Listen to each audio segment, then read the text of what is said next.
Please let's welcome Mr. Jack Ma and Jumi.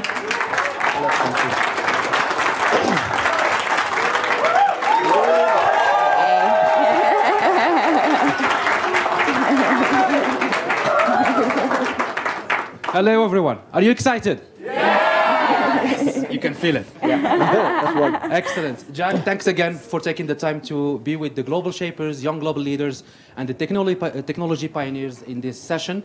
Welcome to our friends who are watching us online, as this session is live streamed. Jumi, you have a tough job, but I'm sure as a shaper in a fashion way, you will be excellent in moderating this session. So I'll leave you to Jack. Thank you. Thank you. Thank you. All right. Hello and welcome, everyone. Ladies and gentlemen, I have the pleasure of introducing our distinguished guest for our Meet the Leader session today. Jack Ma started his professional life as a teacher and has said that he's the unlikeliest of technology entrepreneurs. He's the executive chairman of the Alibaba Group, the leading e-commerce and technology conglomerate with headquarters in the People's Republic of China. This year, on April 4th, the Alibaba Group will celebrate its 20th birthday, having been founded in 1999 by Jack and 17 of his former students in his living room in China. Jack believed in the power of technology to level the playing field for businesses around the world, and Alibaba is a testament to that. Alibaba has transformed the lives of scores of millions of people in China, created more than 30 million jobs, recorded 1.4 billion transactions, and 90% of them through mobile on Singles Day in November. And really, the dream doesn't end there. Jack's aspiration for Alibaba is to create 100 million jobs and reach 2 billion consumers globally. Jack also has a long history with the World Economic Forum. He first came to Davos as a young global leader in 2001 and now serves on the boards of the World Economic Forum and the Global Shapers community. We are indeed extremely lucky to have Jack with us today. So Jack, thank you so much for insisting on creating time out of your very busy schedule to meet with the young communities at the forum today. Ladies and gentlemen, please join me in giving a warm welcome to Jack Ma. Thank you.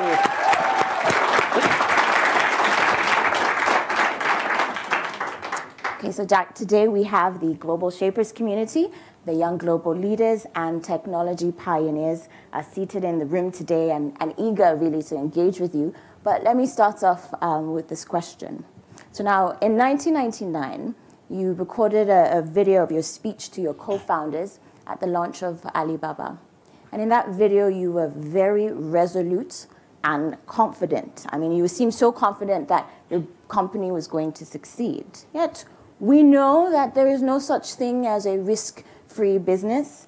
So did you have any moments of doubt or fear on launching Alibaba, or what you, and really, did you have any concerns that maybe you wouldn't make it? And if you did, how did you manage those fears and doubts, and what was your support system like?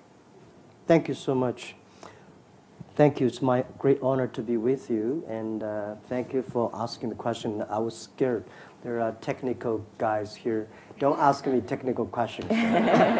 But of course, I was scared.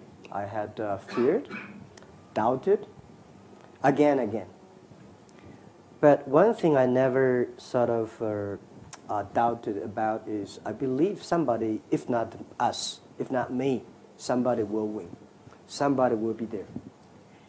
But the thing is that I think it's the early stage of the internet, 1999. Everybody has a fair chance. There's no expert at that time.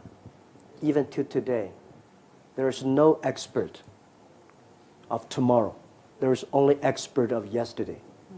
Nobody would say, well, tomorrow will be like this. So this is what I think. We don't have a system to support that, how I can overcome my doubts and fears. But I try to be transparent to my team. And actually, I did everything. I worried. Everything I'm confident. I'm worried. I'm not sure. I want to get the team input inside. So they know that if they know I'm hiding something worried, they get even more worried, right? So I tell this is what I worry. But of course, when I go home, I think more. I experience more. And so at your age, our age, early days, everything when you want to do something, for sure if you create value, there is opportunity. But the thing you probably will worry you is somebody will do better, or quicker, or more complicated than you are, or much sophisticated than you are. You probably lose the chance. So when you do business, my rule is never be afraid, never worry about a competition, never worry about the pressures. If you worry about the pressure, you will worry about the competition. If you worry about this, don't be a businessman. And today, the good thing is the whole world worries. Everywhere. People worry about data, people worry about privacy, people worry about security, people worry about anything. That normally that means great opportunity comes. Because you can never stop this. The internet time is coming, mobile time is coming, big data is coming. You cannot stop. Not worry with. The only thing is you embrace, you change yourself instead of do it. And is there any system? No. If you have a system, you never worry. Nobody has a system. Yeah. Ask your president. He doesn't have a system. He worries, right? If you're a human being, you worries, you doubts. But the only difference when you doubt, you win, you fix the problem, you change yourself, you fight again tomorrow. Great, thank you. Let me follow on with that, on asking about your team. Mm-hmm. So you talked about just now how transparent you were with your team. How did you build your team? A lot of us here are building businesses and organizations where we want to have similar impact or even greater than what you've been able to achieve. So how did you build your team? How did you know when you had the right team? And Well, today the 18 founders of Alibaba, a lot of people think they are legendary. So I'm like, wow, you're Alibaba founders. You must be super good at it. Honestly, most of us cannot find the jobs early days. We're not that smart. None of us graduate from a great university. But the thing is that we are ready to learn. We believe in the future. If we work together, if we will learn, if we improve, we'll be there. I told them for the first year, everybody forget about that you will be VP, vice president, right? You will always be a tiny manager in your life. Because if we're successful, people we hire, they will be smarter than us. If we only hire people who are stupid than us, then we'll be in trouble. Right? So when we hire people who are smarter than us, the company will grow, and you will be happy because this is the mission that we have. So I would say there's no best people in the world that is ready for you. The best people is always you find the right people, working together, training him, developing him, and he training you. Then you have a chance to build a team. Right. So there's never ever think about it. Wow, that guy used to work in Google or Alibaba or Facebook. He must be good. No, not necessary. So what qualities then do you look for at the bare minimum to bring someone onto your team? Quality number one, he should be smart. Right? Smart is. If he's stupid, that's even worse than cancer. Cancer be cured. Smart, when you're stupid, you cannot be cured. It's you know what I'm saying, right? So he'll be smart. He should be smarter than I am. When I hire people, I hire the people who's smarter than I am, and I think people like him. 4 or 5 years later, he can be my boss. I love to work for him. That's the best. And second, I like his personality. Always, positive, right? And don't easily give up talking about. So very simple. I never say, well, I will hire you and let me see your diploma, which university you graduate. That does not that important. Right? The important is a smart people, smart than you are. You like his personality, and I like the people who never give up. And I've been proved this for so many years. I've seen so many great leaders in the world in many, many fields. Those people are always optimistic. They don't complain. You know, because of this, because of that. No, they think they complain, I was not that smart. I did not think about that clearly, so I had the need to change. Right? So if you find people who always complain the others because he's not success, don't hire him, don't work with him. Oh, thank you. So as a Nigerian entrepreneur, I've been intrigued about your comments on the potential on the African continent. I mean, you've been engaging very much in recent years. I know that you just came from a session with President Paul Kagame of Rwanda, and you've also invested $10 million in the Netpreneur Prize. What has propelled your interest in Africa for African entrepreneurs in the technology space? Can you speak to that? Yeah, actually, year 2017 was my first trip to Africa. Before I went to Africa, I was scared because a lot of thinking about poverty, disease, and a lot of unsafety, security, all the things. And then I said, let's go there. So I visited there. I visited Kenya, Rwanda, Namibia, and I think I think the first 3 countries. After that, I said, wow, it's so different. First, I get the feeling. It looks like China 20 years ago when I started my business. So many young people, passion for the future. And one thing, Europe always worries about future. Africa, they don't worry about the future because they don't have something that is good. Europe always want to keep yesterday. Africa probably don't have it yesterday. The most difficult people to convince in this world is successful people, right? In this world, the most difficult to change a successful people to fall, it's very complicated. So Africa, you see, they want embrace, they want to change. They have a passion, they're young people. And the good thing is the infrastructure was bad. Because the infrastructure was bad, there's opportunity. Right? China, why China mobile phone was so good? Because China phone was too terrible early days. Very few families have the phones. So when mobile phone come, we suddenly grab it. So I think the opportunity there, young people smart. So I said, the hope of Africa, there are 4 things, which I think I will be focused on. The first, the technology, for internet technology, for the first day when it was born internet, it was inclusive. It's suddenly covered all the young people, poor people, right? You see a credit card when it comes, only rich people can have credit cards. While the mobile phone payment, rich people don't believe that. They believe credit cards. We young people accept the mobile phone payment immediately because we don't have money. We care about it 1 cent, 2 cents, right? Right.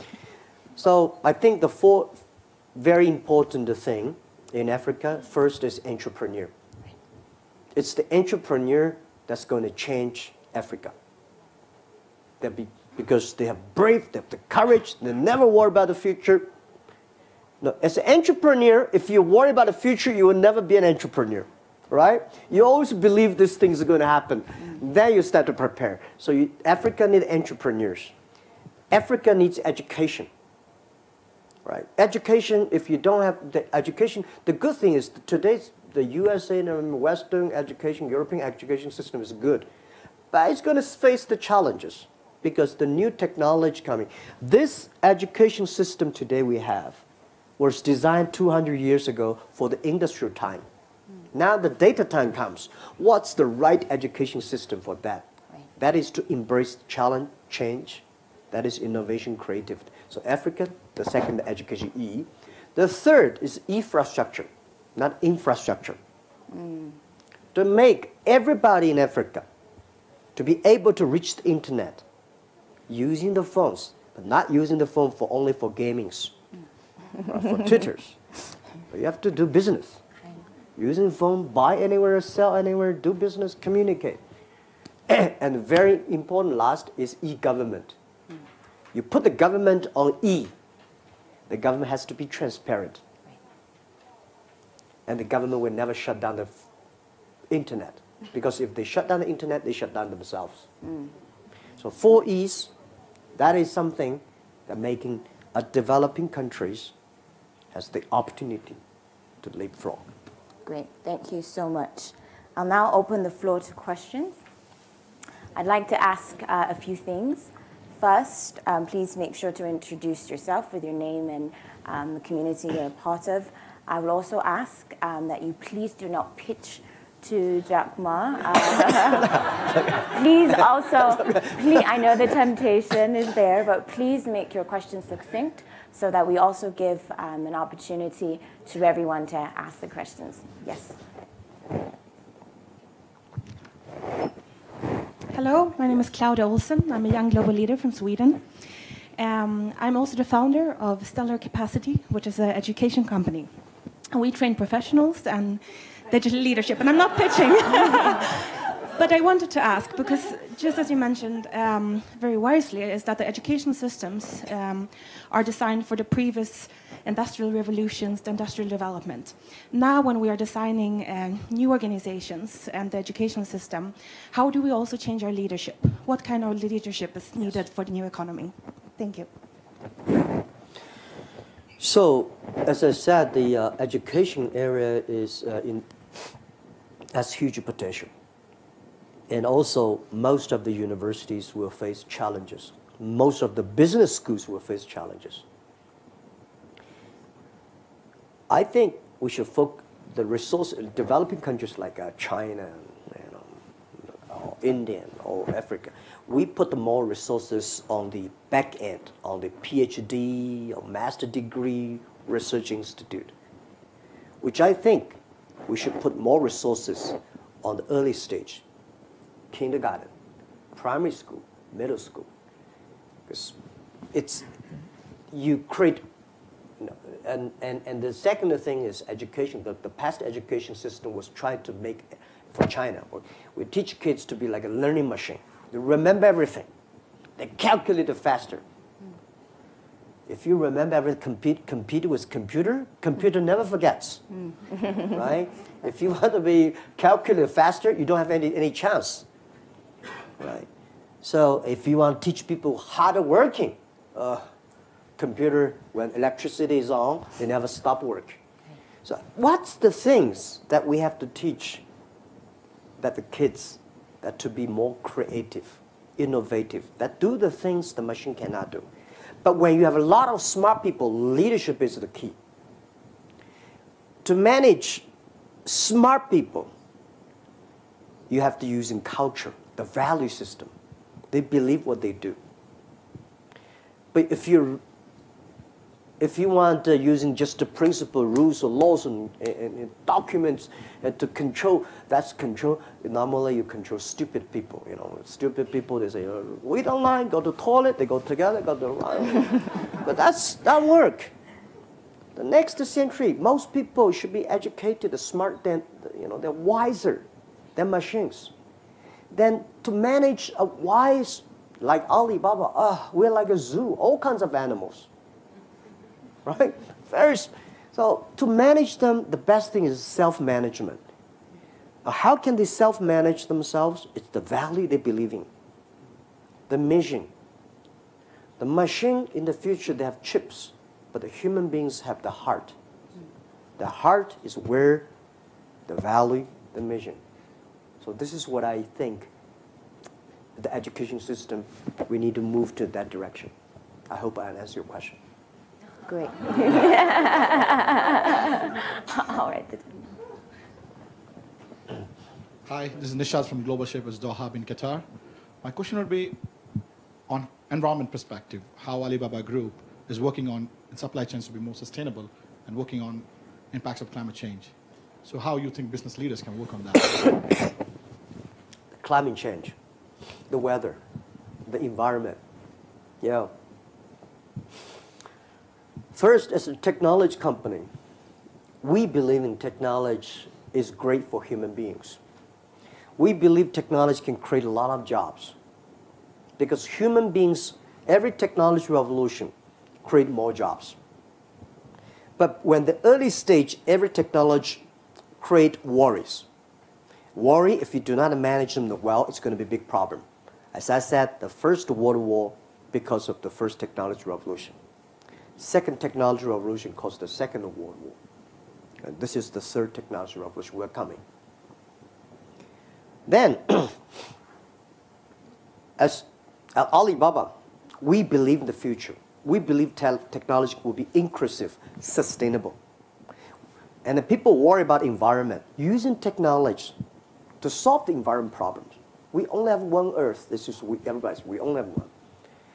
When people using oil, coals, if we think Earth is a human, you're digging the oil and burning them.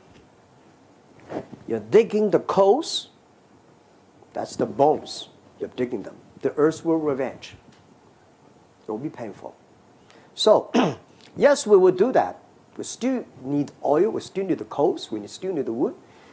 But if the data can tell us how to use it efficiently, smartly, and that is what we think we can do. And the other thing is when you're giving everybody, every country opportunities. So I'm a believer, I'm not a technology person, but I'm a believer that technology is great for human beings. And as a technical company, don't be evil, it's not enough. You should do good things for the world, do good things for the future, and believe in young people. And environment is a big issue, it's a big problem. The Earth probably can handle 3 billion people, will be probably the best. Now we got like 7, 8 billion. You can have a stop, but probably we're going to have 10 billion or 12 billion. More problem comes. But using technology to foresee the problem comes, solve it. This is why I think Alibaba has a lot of things to do, not only for making money. Making money is something, early days is important for us. Now making money is not that important. How we can use technology to change, to improve, to be inclusive, sustainable, and green. That is why we're still at our age, at our sort of hard working for 20 years, time to rest, we're still fighting. That's the meaning of the technology. Yeah.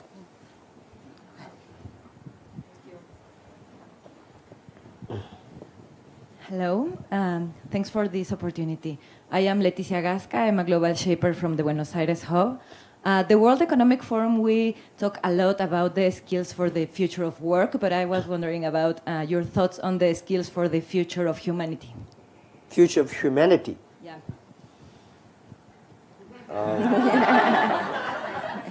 What is your view? Yeah. In fact, these couple of days I've been thinking about that probably the most relevant skills for our future as mankind are being more empathetic and more mindful, which are not the typical soft or hard skills we talk about. Okay. Thank you. Well, one of the things I feel very proud in Alibaba values, we have 6 values. There's 2 things which is very unique. And I think in the future, no matter whatever Alibaba value changes, these 2 will never change. The first value is customer number 1, employee number 2, shareholder number 3. That means enable others, make other people better. One of the reasons why we survived for 20 years because I was a teacher. As a teacher, you always expect your students better than you are. You feel proud. My student become a mayor, a banker. You don't want your student to be prison, right? Bankrupt. You always want them to be more successful than you are. So rule number one is humanities. Help the other people, your parents, your kids, your colleagues, better than you are. Second is embrace change. That no matter whatever comes, something you unexpected to come, embrace it. If you cannot change it, embrace it. So this is the things that I think leaders or any people who want to survive do better, you have to do. Make other people better and embrace the change. Whatever challenges come. When people start to worry, you think this is opportunity. When people start to complain, you think it's opportunity if I solve it. Yeah.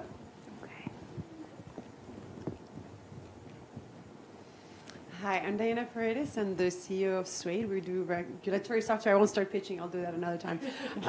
But effectively, one of my questions, so we employ millennials, and I guess I'm a millennial myself, and one of the realities and criticisms sometimes is that the workforce of millennials tends to actually change very quickly and goes from one job to another, and the job hopping is actually something that maybe other generations didn't really have. So would you recommend millennials to job hop or to actually stay for a few years and learn certain things when it comes to jobs? Yeah. I think one thing that really changed me a lot was I was trained to be a high school teacher, and I hate to be a teacher. I said, how can a boy be a teacher? So every day in the school, I was thinking about, one day when I graduate, I will never be a teacher. Because China's system at that time is that when you are teacher trained, you have to be a teacher. So the day when I left, the day when I graduate, I was taking my luggage out. My president of the university, he was at the gate. He said, "Jack, come on." I said, "Come." I said, "Sir, what are you?" He said, I know where you will go. Because he assigned me to a school to teach. He said, "Promise me, 6 years, don't leave." I said, "No." 6 years. I say, "All right." I said, "All right." And I never thought it because I think he gave me a good place to go.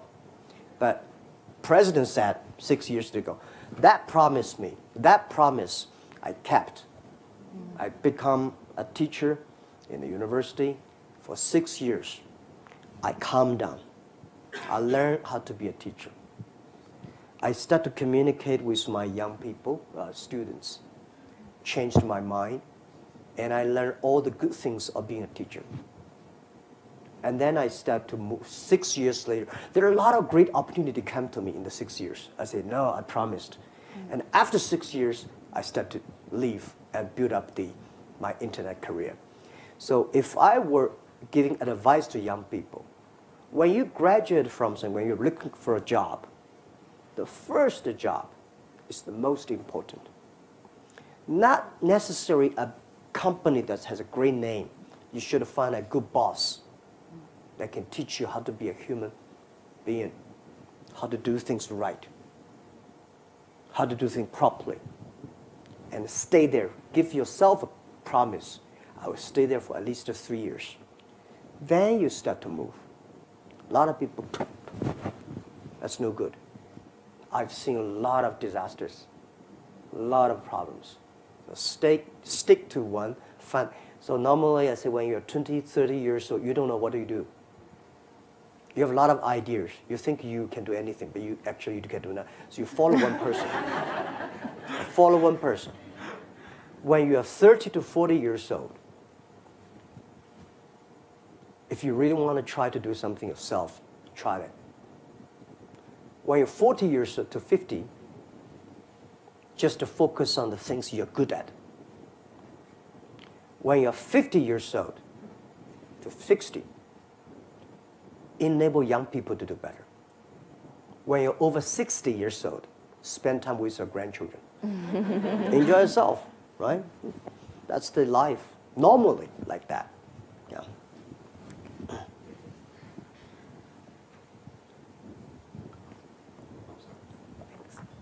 Hi, good afternoon. I'm Mariam Robinson from Jamaica, CEO of a bank in Jamaica. So I, like you, believe that technology is good for human beings, and it actually helps to democratize access to markets, which is relevant for very small, poor countries. But there's also this concern that as we innovate, there's no one standard managing that innovation, and that these small, poor countries could be left behind. So I wanted to get your thoughts on should this be more standardized and managed at a global level? And can that help to bring along small, poor countries to ensure that growth is inclusive? Yeah, that's a good question. This is what I'm doing almost every day. For small countries, developing countries, better not to think about standardization, rules or regulation. Don't think about it. The first thing to think about is let the entrepreneurs come up. Let the innovation come up. When they come up, then you know how to regulate. Last century, big size, big money, standardization is the rules. This century, or next century, personalization, customized, that's the rule. So when you're talking about standardization, it takes about years to still fighting, debating. But when you, as an entrepreneur, when you start to do it within 3 or 5 years, you already make big changes. So for developing countries, don't convince them, like today Europe. The more you discuss about standardization, the more concerns come up, the more worry come up, right? So today, happily, or good for developing countries, you will see in Europe, so many countries worry. So many countries start to talk about regulations. It's opportunity for you, for small countries. Move faster.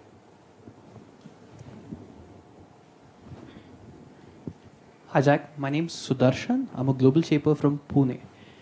And I work to gamify education. But one of the things that I found interesting in the global shapers community is that I've found a place where I can be vulnerable, share failures, and share my fears.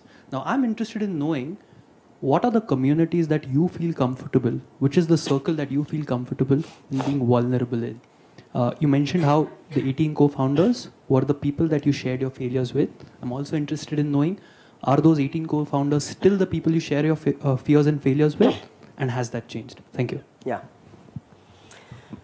Yes, I think first it's young global leaders, shapers. This is a very good community, right? This is why I come here. Year 2001, I was young global leader. And I was sitting there listening to Bill Gates, Clinton at that time, you know, the debate that most of the things I don't understand what they're talking about. Right? But the things I understand as I go back and I test it. So this is why I said, because of Davos, that reformed me. Now, every year I come here, the priority one, if there's only one thing I would do, I would spend time with the young global leaders, shapers, to share my experience. So this is what I think. And then the other thing is you can partner, but don't do business together, all right? There are a lot of people you can do business together, but not on the same group. This is no good. All right. This is my advice. And why is that? I've not researched that, but I've seen a lot of classmates, you know, in the business school, MBA, when they start to do business together, they break the friendship and they break the business. Because when you look at the others, all the beautiful. When you get closer, it's not. Business is like a marriage, but business is not a marriage, right? So don't invite your friend to join your company to be partner. Because be friends is always good. It's more precious, right? Giving you advice. My 18 founders, yeah, we still keep a contact, and some people, you know, I said, we're 10-year anniversary. This is a 20-year anniversary. 10-year anniversary, I told all the 18 founders tonight, everybody write a letter of resign. Because you don't owe company do not own you anything. You've been working hard. You got what you want. You can go be yourself. And then if you think about it, join the company again, write in 40 hours later, think through, write a letter of application to join the company as a normal employee. We will never consider you as the founder. If you're not qualified, you're out. That was the rules. So a lot of companies have founders, and then the founder getting problems, the company getting problems. That was, we did. And I feel proud for the 18 founders. They all live well. We still contact. But I travel a lot. I see a lot of friends, and I make friends of every different industries. That is strong leadership and unique, and they love to share. You know, I have a lot of friends. You know, play pookers and drinking together, but not easy now. But I think it's very important to have a friend. I'm a person believing in friendship. I make a lot of friends, and people say, "Jack, how could your friend in the prison?" So why not? He was my friend. He committed crime. He's in prison. He's got punished. But he was my friend. When he came out, if he changed, we support him. Oh, some people are very government officer, somebody bankrupt. You know, it's a friendship. It's not about how successful you are. We believe your person. I believe that when I'm in trouble, you give me my advice, not necessarily give me money. That's what I think. Yeah.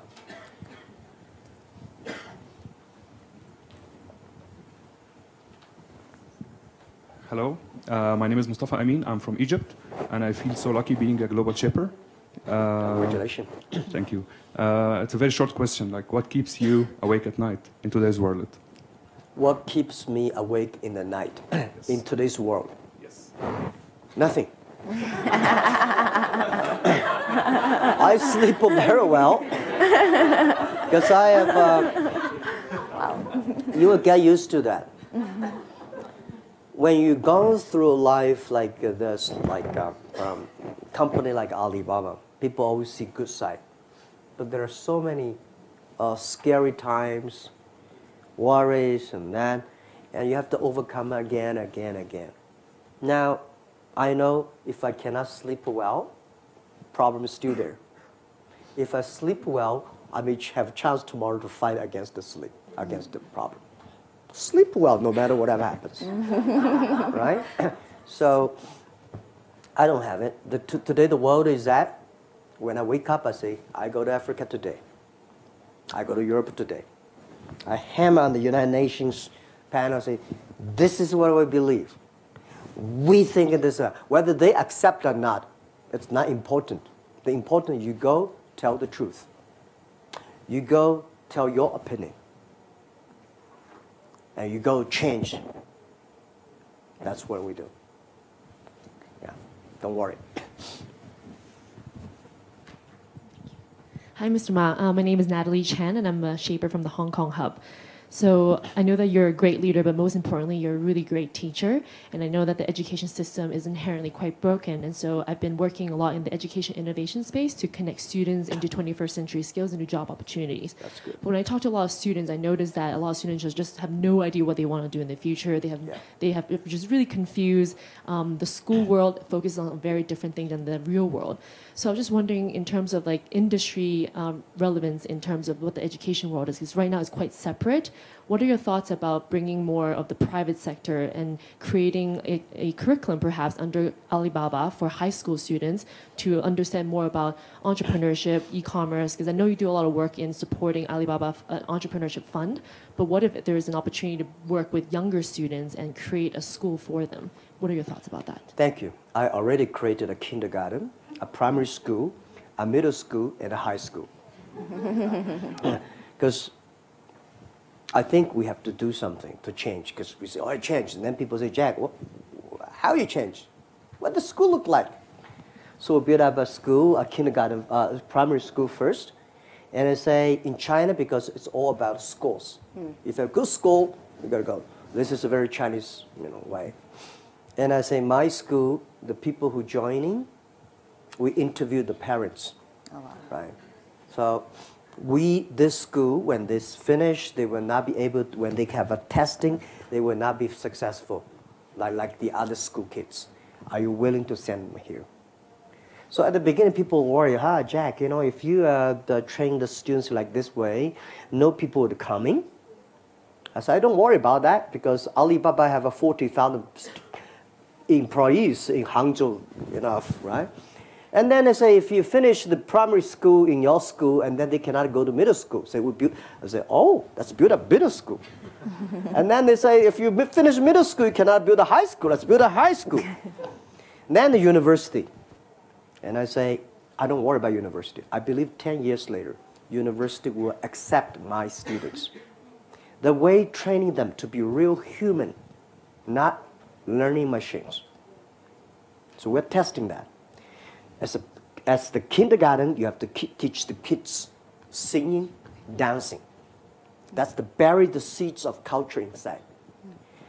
Primary school, we teach the kids the value. Western, Eastern. I don't want the kids educated in the Western, they don't like the Eastern, and the Eastern, and they don't like the Western. A lot of people complain about China. And I say, have you read Buddhism, Taoism, Confucius? No. Right? You don't know them. A lot of people complain about Western. Nobody have read the Bibles. How can you complain? I mean, if you know Bible, you know where generally coming from. A lot of people don't like Islam. They don't ever read that. So the middle school guys, they have junior middle school, they have to working hard.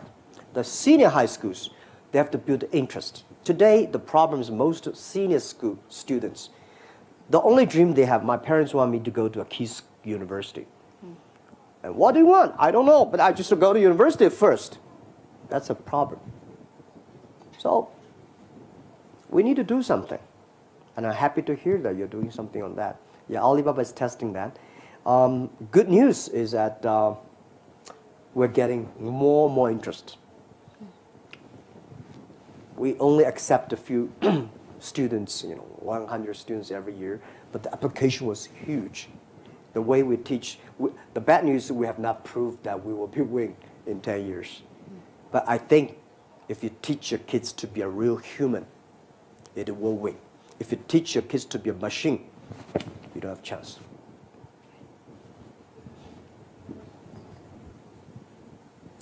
Hi, Jack. Renhua from Singapore, YGL. We met a couple of years in your office in Hangzhou. And when I asked you for advice, you said to me very clearly, you said, Renhua, don't study the businesses that succeed. Study the businesses that fail. Yeah. So for all of us, from a specific dimension, obviously Alibaba is probably one of the most successful businesses of the 21st century. And probably yourself, along with Steve Jobs, have created something which is very visionary to last for another generation.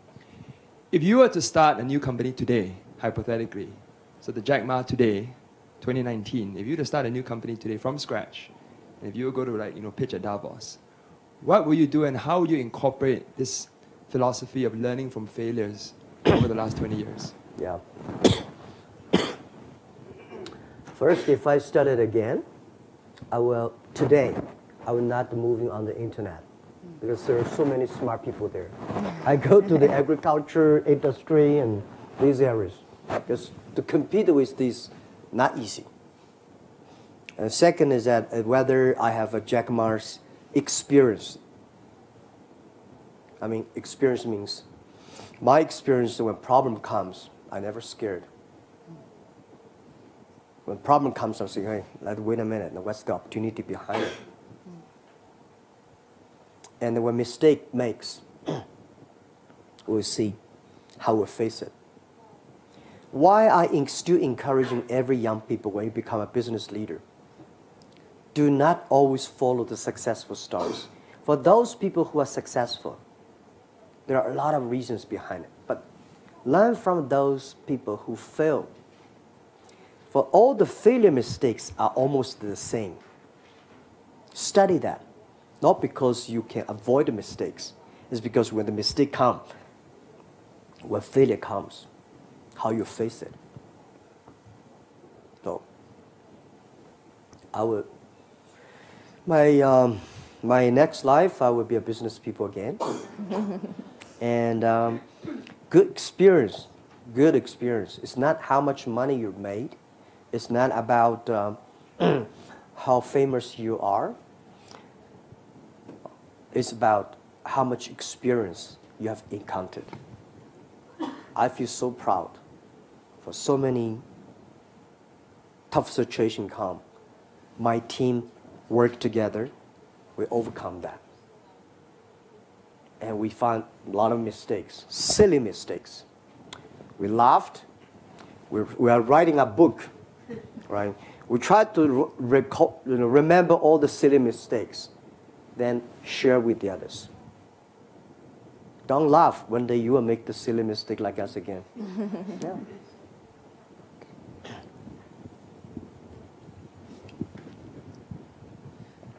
Hello, this is Khulud al-Mansour from a global shaper from Riyadh Hub, Saudi Arabia. You've spoken at the very beginning that to change Africa you need entrepreneurs, and I think the same case for the Middle East because you're trying to move from an oil-dependent economy to a more diverse economy. My question is, how would you advise on that, and are there any plans to expand in the Middle East in terms of how you're expanding in other regions? Second question is the level of observation. To what extent do you think the Middle East economy or scenario is actually capable of absorbing a limited exposure of entrepreneurs or entrepreneurial projects? Thank you. Yeah, first, there are great entrepreneurs in everywhere in the world. But most of the entrepreneurs are in the developing countries. There are more professional management in the West, but in the East, like Africa or the Middle East, China, we have a lot of Indian, Pakistan, we have a lot of entrepreneurs. And second, I think the government should, if the government want economy to grow good, do not trust themselves too much. They should trust the market. Trust the market means trust the entrepreneurs. Any government spend resources on training, developing, encouraging, make business-friendly policy for entrepreneurs, this country will go up. So I think Middle East, I've been there some countries for 2 or 3 times. I found a great entrepreneurs there. The thing is that they were, the governments, most of the oil countries, they are too rich. They're not care about the small, tiny. This is no good. They have to pay attention to small business. Last century, the bigger the better. This century, the smaller the better. Last century, you had to be a strong company. This century, you have to be a good company. A good company means you care your employee, your family, your friends, your customers. If you're comfortable, not necessarily be that big. Don't think about Alibaba, Amazon, Microsoft. Just to think about, I enjoy my life. This is, I come to this world not to make a career. I come to this world to enjoy my life. And I make a good company. When the company is good, it will be strong. So I think Middle East, huge potential. But the technology, they have to embrace it. Yeah. Okay, so we have time for one last question. This is quite difficult. Oh, okay. I've been told we actually have time for 2 questions. Okay, this is great.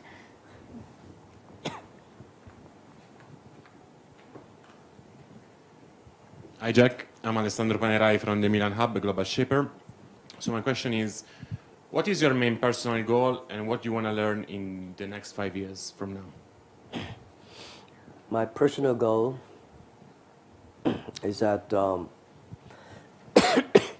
I hope, for business-wise, I hope the internet, we will build a new ecosystem that using technology can enable every young people, every small business, that they can global buy, global sell, global compete, global deliver. And anybody can buy globally, deliver globally, sell globally. It's make the world really global. And my personal is that, one thing, nobody can decide which family you were born, right? But you can decide how you die. I don't want to die in the office. I don't want to die on the hospital. I want to die peacefully on the beaches or somewhere, right? So relax and do things I like, because I've been working really hard before this year, very hard. I will still work very hard, but I will pick up the things I only like. This is because the first 50 years tough work can give me the rights to do something that I really like, not do the things I have to do. Do something that I love to do.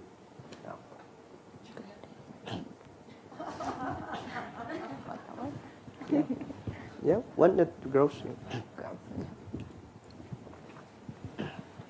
Hi, Carol from China, YGL 2018. I produce and host an interview show, Global Thought Leaders Like You.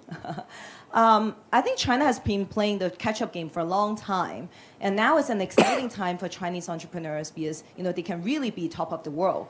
But they're very busy, climbing up the ladder. But also, it comes at a great cost of family, of friends, of health. Probably not dying on the beach, as you said, right? And they're too busy to really think about the purpose behind all these technological innovation, all these economic development, all the value questions. Well, I see the conversation happening in a lot of the guests I interview in the West. So how do we really start the conversation in China? And also, it's an important question that China contributes, in the global conversation. So how do we, help with that narrative so that, it helps the world to understand China and helps China to contribute to the world as well? Okay, thank you. Yeah, give you another. I'll try to finish 2 questions. Yeah. Hi, my name is Gabriela. I'm a global shipper from Caracas, Venezuela. And I wanted to ask you about, if you could share with us a challenge that you have faced and how did you embrace the challenge?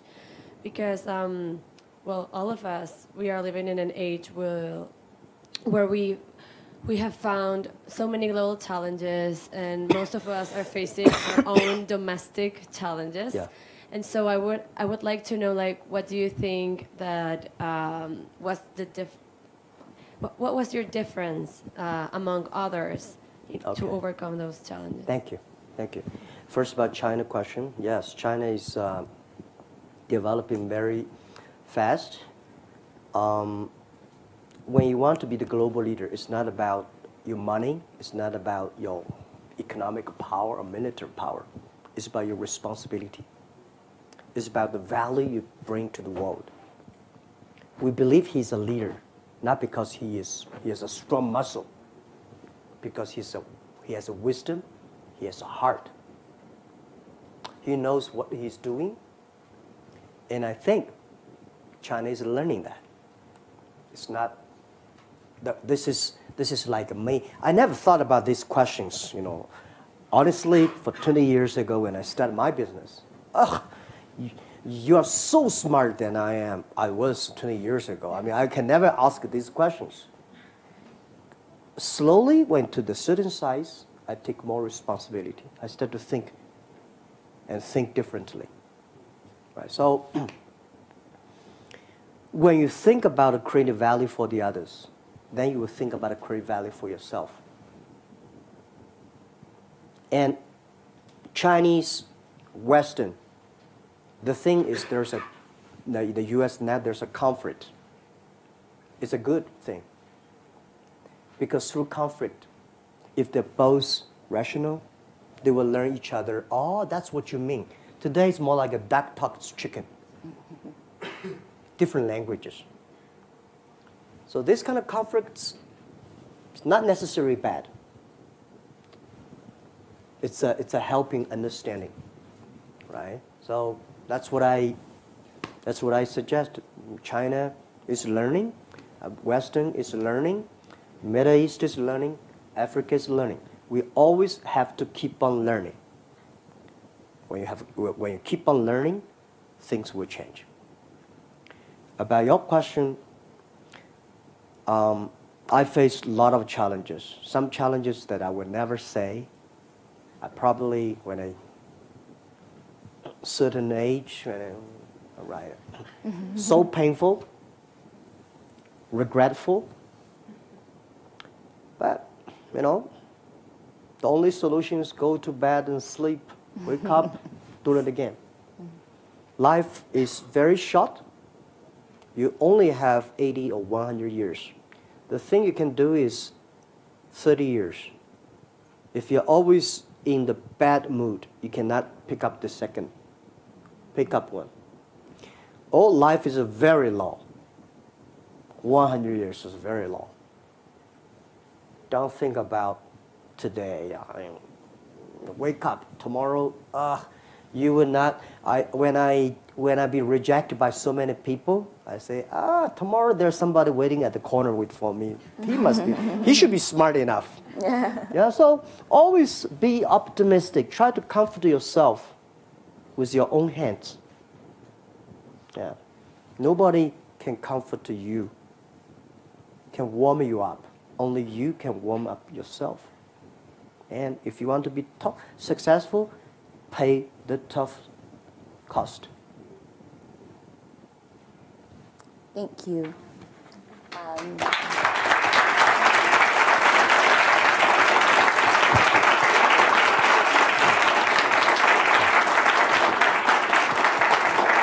I mean, I don't have to say this, but please let's give another round of applause to Jack for his time. Thank you. Thank you. Thank you so much. Thank you so much, Jack Ma. It's really an honor to have you with us. And there's a tradition of taking a group selfie.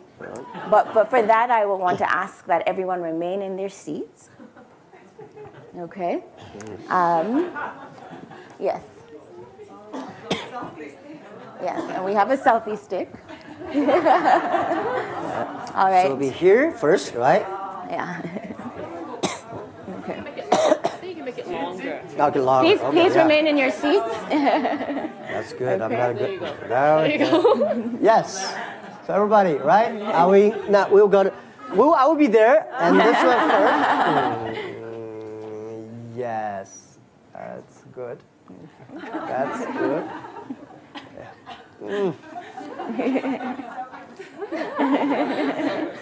That's good. Thank you, everyone. Thank you. Thank you. Thank you for patience. I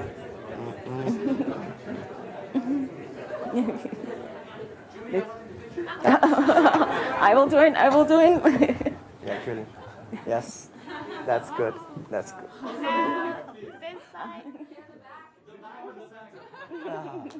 All right. Thank you. Thank you so much. Okay. Okay.